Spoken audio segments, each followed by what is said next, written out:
مقام سیکه یو داسې مقام دی چې دې ته مقام الاشتیاق وایي. جنت ته شوق شو کنه بیا دا مقام وایي.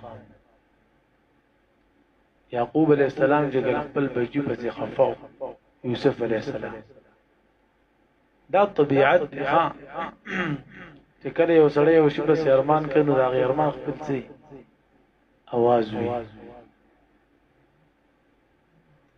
کدا څنګه ده. يعقوب عليه السلام وتولى عنهم وقال يا أسف على يوسف وابيضت عيناه من الحزن فهو كظيم. وتولى عنهم وقال يا أسفا على يوسف وابيضت عيناه من الحزن فهو كظيم. ده مقام السكان. وتولى عنهم هذا مقام السكان ابتدائي أواز. الحمد لله رب العالمين الرحمن الرحيم مالك يوم الدين إياك نعبد وإياك نستعين اهدنا الصراط المستقيم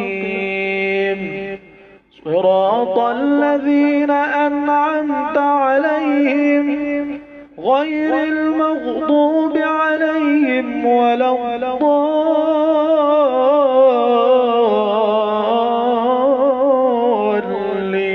الضالين.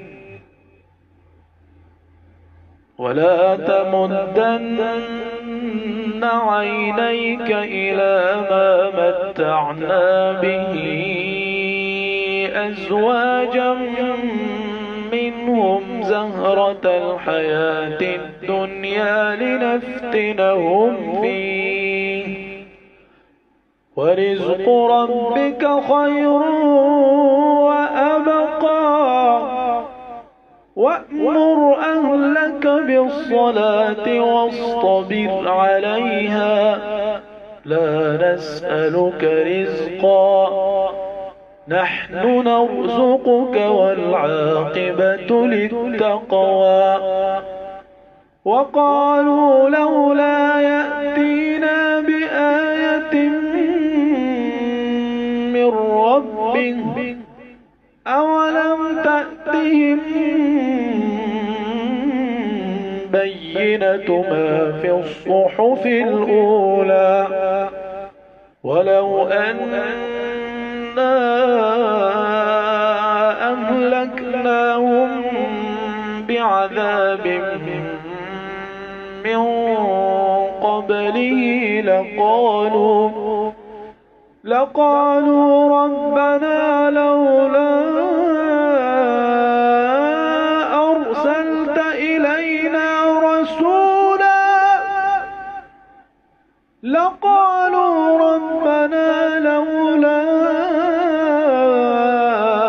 أرسلت إلينا رسولا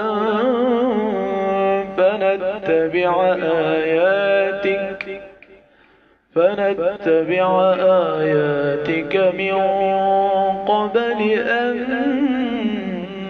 نذل ونخزى قل كل متربص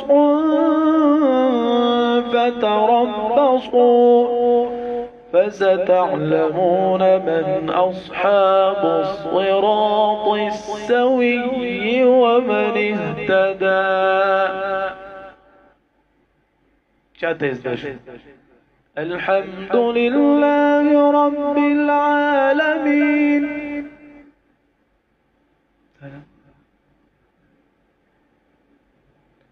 سبا ما تماسبخين رأيت كي سورة فاتحة يقوى يخان دري سورتونه خموش سورة فاتحة دري سورتونه رليزدشي اشارة مخي كي غيدا واي خلق بنو پویږي وي تجوید مکمل کړه الرحمن